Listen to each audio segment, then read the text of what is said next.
أعوذ بالله من الشيطان الرجيم. بسم الله الرحمن الرحيم. ولقد جاءهم رسول منهم فكذبوه فأخذهم العذاب وهم ظالمون. سورة النحل 113 نمبر آیت. ولقد جاءهم یقینا راغلی و دوی ته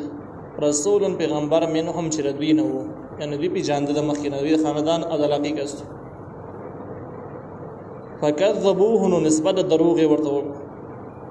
فاخذهم العذاب وهم ظالمون، نو ونی دوی لره عذاب او دوی ظلم کوونکي په خپل ځان باندې. مخکې مضمون روانو چې الله تعالی د دین د دشمنۍ د وجنه ځینې سزاګانې په دنیا کې هم ورکړي.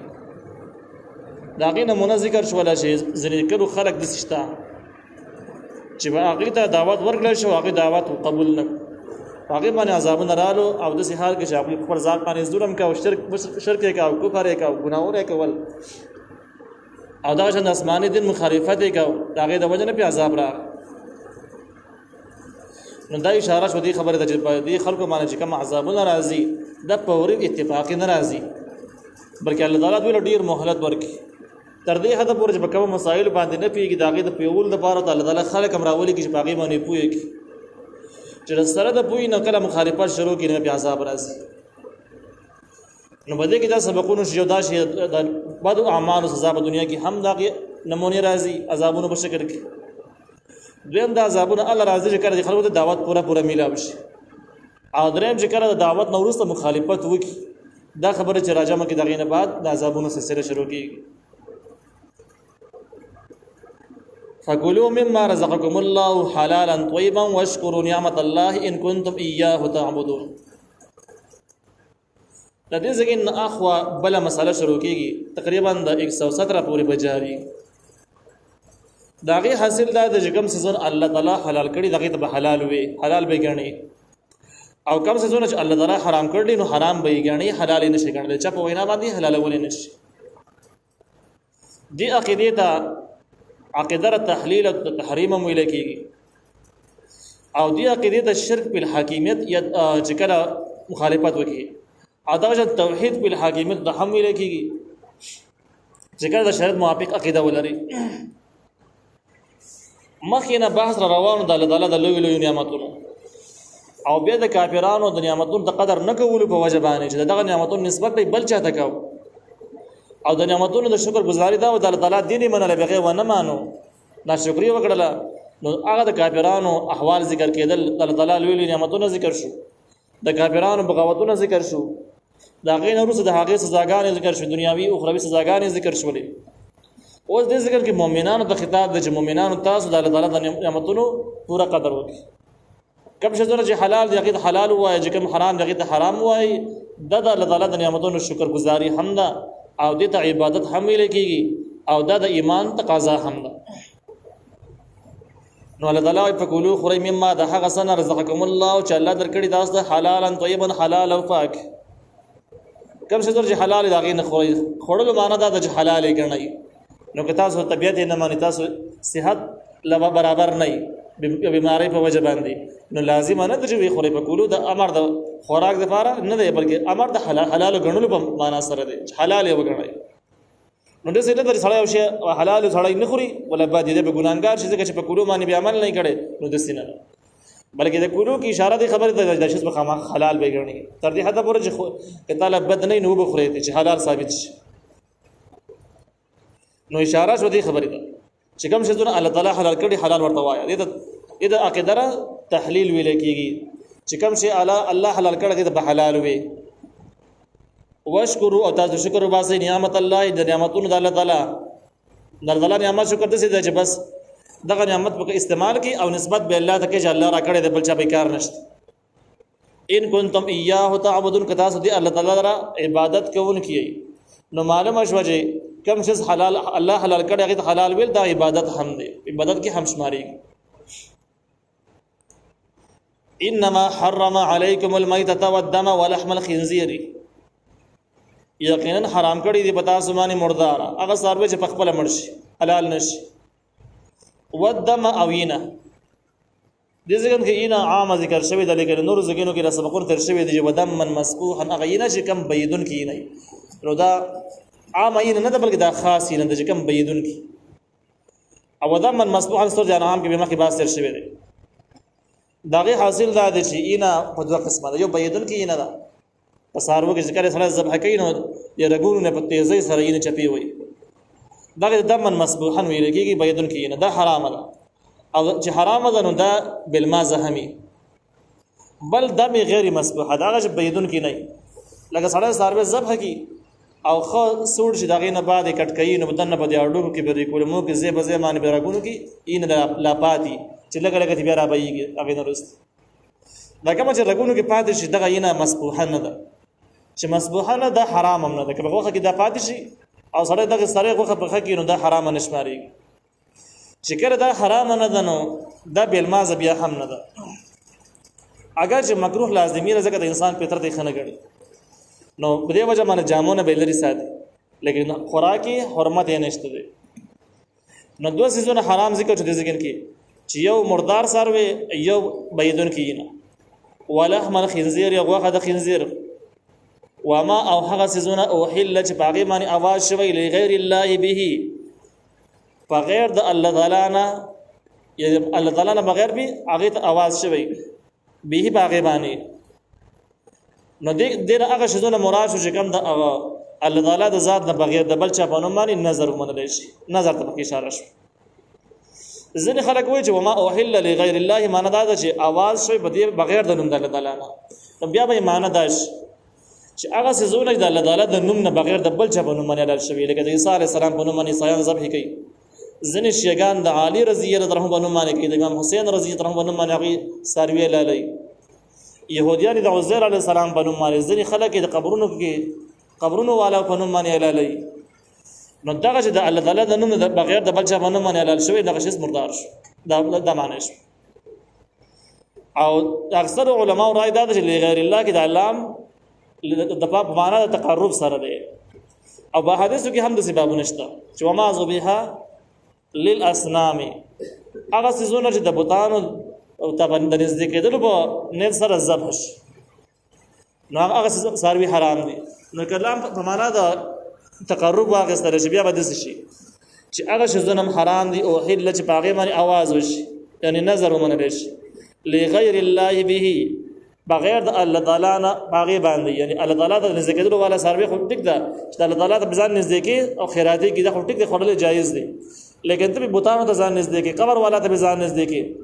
ابدا قانون باندې ذبح کې نو دا نظر چې څنګه د عبادت کې شمارېږي نظر خو عبادت دی نو دغه سروي چې کوم دی چې اگر که د الله نوم به هم یاد شي وي خو چې د بل چا ته د نزدېکېدلو په معنا سره انده مردار شي په دې وجه د قبرونو کې او مزارونو کې چې کوم سروي لاليږي هغه مانم د دغه بابا د ځان نږدې کوي په دغه نیت باندې لاليږي هغه ټول علما په دې باندې اتفاق دي دغه سيزونه مردار دي دا ټیک سيزونه نه دغه ساروي حرام اگر که په الله تعالی په نوم ذبح کیږي لیکن کې تقرب لغیر الله موجود دي نو دا څلور ځکه شي نه د ذکر شو چې دا حرام دي د ځکه کې یو سوال دی هغه سوال دا دی چې الله تعالی وایي چې یقینا خالص حرام دي د سونه چې کوم ذکر شو نو دې په داسې معنی چې ګنې دین علاوه چې نور دین هغه حرام نه دي حالانکه نور څه د څه نور هم شته حرام دي قرآن په نور آیاتونو کې ذکر شوی دي حدیثو کې ذکر شوی دي په ځینو باندې اجماع د حرمت او دې څنګه کې انما د حصر نه معلومیږي چې نمړه حرام څه دونه په کې سلور معلومیږي د دې جواب دا دی چې دا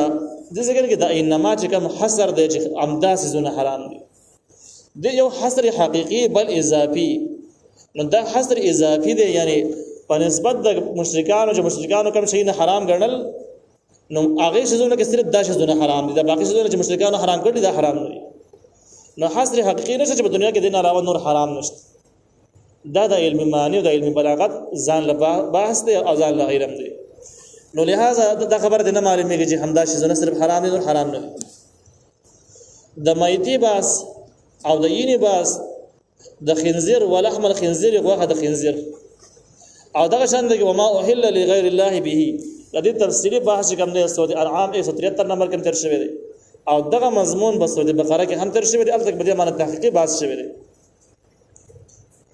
فمن اضطر غیر باغ ولا عاد فإن الله غفور رحیم.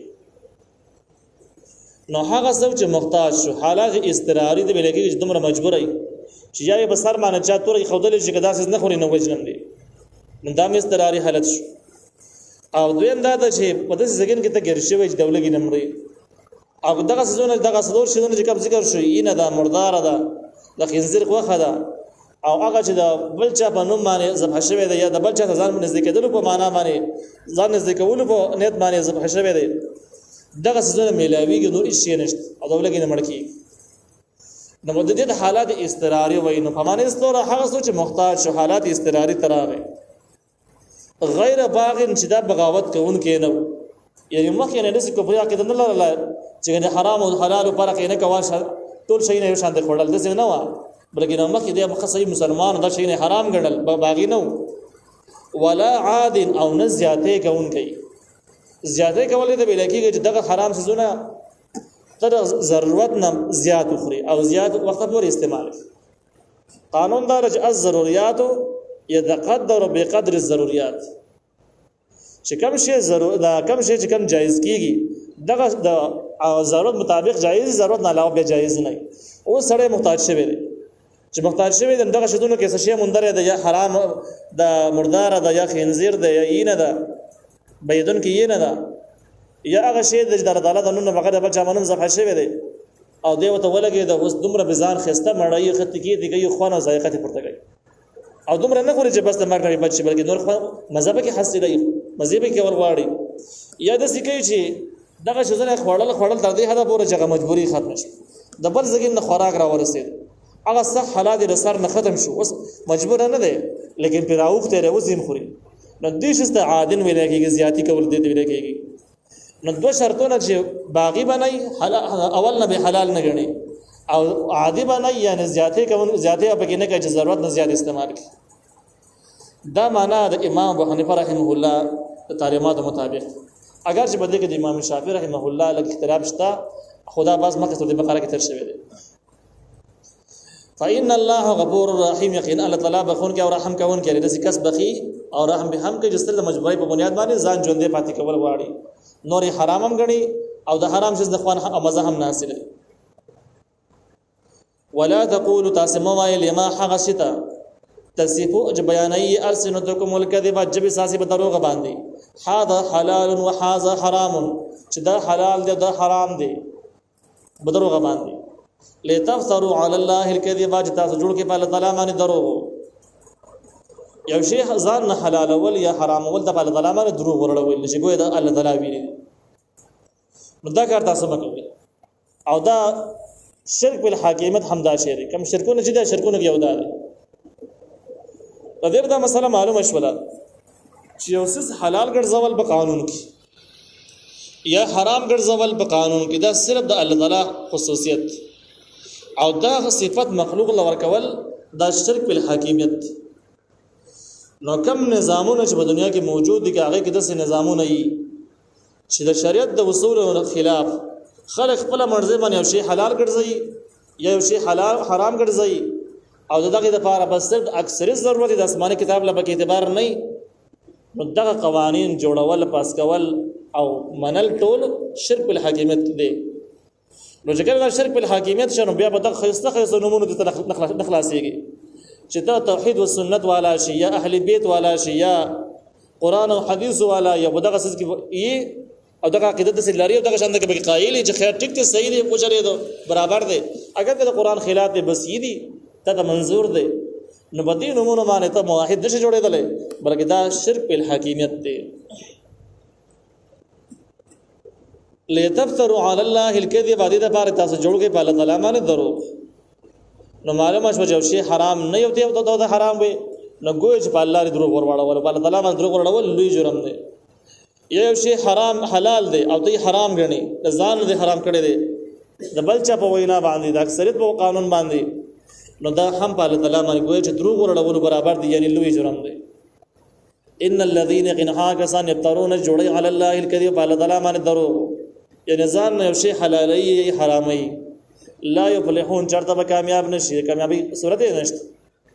لکه په دنیا کې ظاهر باندې استخوان ته معلومیږي لیکن ډیر زیات دا خبره و چلیږي د مرګ د وخت پورې دی و چلیږي